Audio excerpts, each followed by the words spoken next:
Magandang araw Ma'am Chen, ito na po yung freebies ng ating sewing machine, tapos yung converter ng transformer, ating feedal ng ating sewing machine. Ito po siya, panoorin nyo po kung paano po natin siya isi-setup ma'am, dahil importante po to na mapanood nyo po sa ating YouTube channel sa Mato Panumpang Vlog.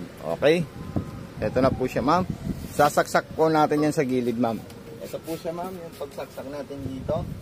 Ayan po, isasagad niyo po siya, tsaka kailangan madiin po siya ma'am. Then, ilalagay po natin ito. Okay. So, ayan, power switch ng ilaw. On and off po siya, external po siya ma'am. Then, yung paglalagay po natin ng sinulid sa itaas. So, ito po siya ma'am. Ayan. Sumunod dito po siya ma'am. Ayan. Okay. Iniurong ko lang, masyadong malayo po sa akin. Ayan, then isasabit po natin dito yun ma'am. Makikita nyo po kasi hindi ko na po siya tatanggalin. Then itataas ko lang yung pressure foot. Then ayan po siya ma'am. Ayan. Okay. Then sumunod po dyan ma'am. Ayan po, kailangan po nakakalabit po siya sa may metal. Then ipapasok natin dito yan ma'am. Ayan. Then pagkatapos naman po nyan, itong dalawang sinulid natin galing dito at saka galing sa kabila. So ipapasok natin dito para hindi po siya nakalawlaw. So ididiretso po natin dyan, saka dito. Then ipapasok natin yan sa butas ng karayom po ma'am. Then dito po yung mga indicator natin lahat ng gusto nating design. Okay. So ayan po ma'am, pinasok ko po sa butas ng karayom. At yung dito naman po sa ilalim, pwede nyo po ito tanggalin itong arm extender nya. So ganito po yung pagtanggal, hihilayin nyo lang po siya. At ito naman po yung ating bobbing. So kompleto po yan, nandito po yung lahat ma'am. Then ito po yung paglalagay, tamang paglalagay natin dito ma'am. Ayan po siya. Ayan. Then ganyan lang po siya ma'am. Okay. Then kung itong bobbing natin, pupunduan natin, ilalagay natin dito, tapos itutulak natin doon. Patulad ginawa ko sa live ko. Ganyan po siya. Then kung may mga katanungan naman po kayo tsaka concern, so itiin nyo lang po ako ma'am. Ayan. So ayan po siya. Ayan. Then pag kinain na po niya, at ito na po siya ma'am. Ayan. So pwede nyo po ilagay yung extender niya, pwede rin po hindi. Kung sakaling pwede nyo po siya ilagay ma'am. Kasi sinusuksok lang po yan ma'am na ganito ma'am. Ayan. Okay. So ayan po siya. Then sunod natin dyan ma'am is yung lalagyan natin ng tela. So ito po yung tela natin para matesting natin ma'am. Ayan po ma'am. Yung straight line na pang makapal, ito po siya number 3. Ayan.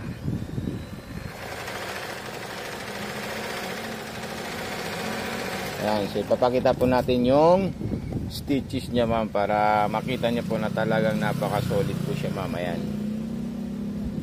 So ito po ma'am yung straight line niya, napaka-solid siya at napakaganda. Kung gusto niyo pa medyo mahigpit, so higpitan niyo lang po ito ma'am. Ayan. Okay? Then sumunod po dyan, kailangan po ma'am pumasok siya doon. Pag napansin niyo po yung tayo sa ilalim is medyo maluwag.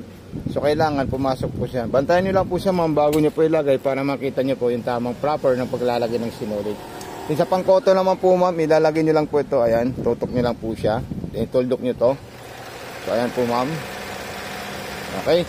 Then sa sigsag naman po, kailangan po itapat nyo rin po siya ma'am. Kung ano po yung gusto nyo sigsager dito sa ating sewing machine.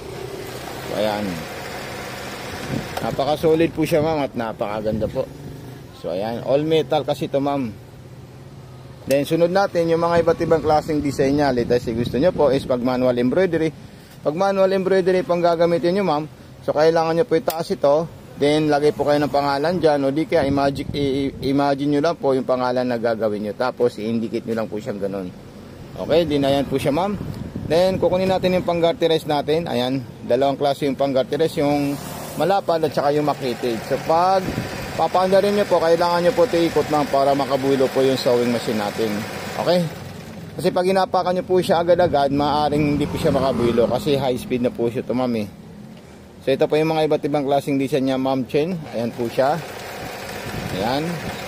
Then kung gusto nyo pong dagdagan yung ibang design niya, so ayan, tatak nyo lang po siya. Ayan. Lahat po yan ma'am, gumagana po siya ma'am. Ayan, napaka-solid ang stitches nito ma'am. Napakaganda po siya. PM lang po kayo kung meron po kayong mga katanungan ma'am. Ayan.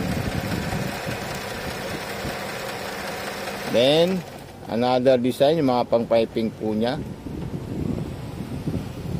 Ayan. Ayan.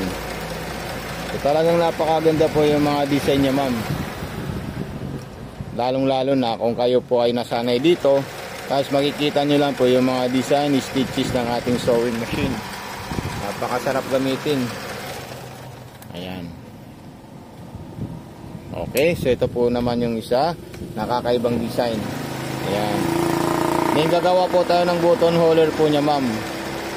Okay, yung panggawa ng button holder, ganito naman po siya, ma'am. Ayan. Pwede nyo po ilagay dito sa gitna ng button holder. Yung lock muna, then i-rotate nyo to, ma'am.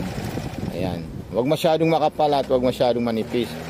So, ayan po siya, ma'am. Pag sobrang makapal po siya, ma'am, minsan hindi po siya tumatakbo. Kumbaga, na-stuck po siya doon. Dahil, kumbaga, hindi po siya masyadong makabuilo. So, ayan. Tama lang po yan. Ayan yung button holder. Then, ilock nyo lang siya ulit. Taas nyo po yung karayom. Huwag po siya nakabaluktot. So, ayan. Then, taas nyo po siya ulit. Then, ayan. Ayan yung button holder niya, ma'am. Ayan, napaka-solid siya. So, ito po siya, ma'am, yung button holder natin, ma'am. So, ayan. Napakaganda siya at napaka-solid. So, okay po, ma'am. Tatanggalin ko na po ito, ma'am, para may ship natin ngayong araw. So, maraming salamat sa iyo, ma'am. God bless and more power po.